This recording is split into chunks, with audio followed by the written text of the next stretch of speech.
And tonight, still days away from the election, and a record nearly 50 million Americans have already voted by mail, shattering the total of 33 million in 2016. But before the crush of ballots can be officially tallied, election workers must first verify the signatures. So tonight we take a closer look at just how that's done and why some worry that too many ballots could be wrongly thrown out. Here's Devin Dwyer with tonight's Ballot Watch.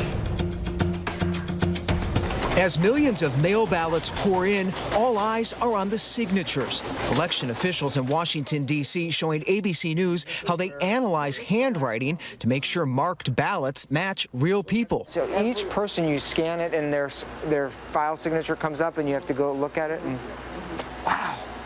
And if it's not signed, then we have a process where we notify the voter that their ballot was. So you give them a chance to sign it? They can cure it. The verification is an essential step before any mail-in votes can be counted. If there was no signature, we did not count the ballot. 22 states notify voters and give them a chance to cure or fix ballot signature defects within a few days of the election. But 28 states, including key battlegrounds Michigan and Wisconsin, do not. We often say that one vote, every vote matters and counts, and sometimes that vote can really make an impact more than another times. We need to make sure that every eligible American has their ballot counted, even if they didn't cross a T or forgot to dot an I. An ABC News analysis of the last two election cycles found more than 750,000 mail-in ballots were thrown out nationwide, many for not having a valid signature or for arriving late.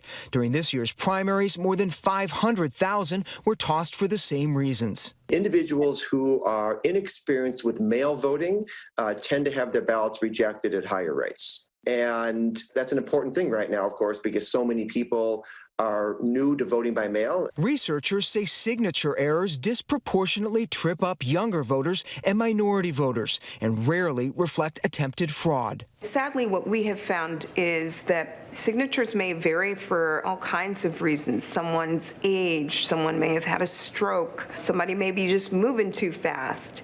And so in those instances, we're really pushing officials to give voters notice and an opportunity to cure any issue that you may have identified. While several states have detailed guidelines for signature matching, others do not, leading some experts to worry that a subjective analysis of a voter's handwriting could unfairly compromise their vote. Staff are undertrained, they're under-resourced, and they'll be under tremendous pressure to get results quickly. You know, they're moving through thousands or millions of signatures in the state and verifying these signatures very quickly.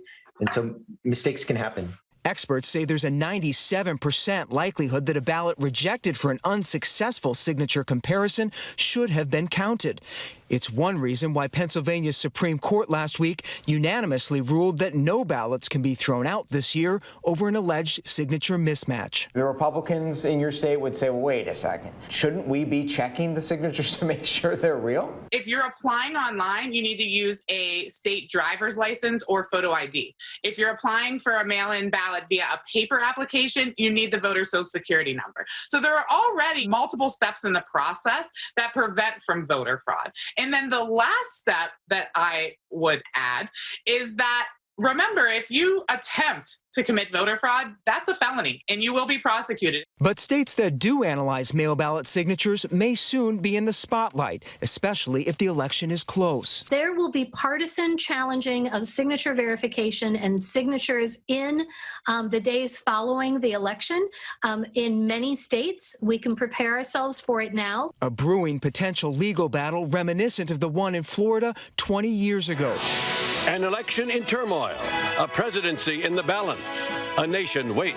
But this time, instead of hanging in dimpled chads, it could come down to slant and slope and pen stop and line orientation and connecting of our letters. For ABC News Live, I'm Devin Dwyer in Washington. So potentially some different scrutiny of the ballots this time around. Our thanks to Devin for that.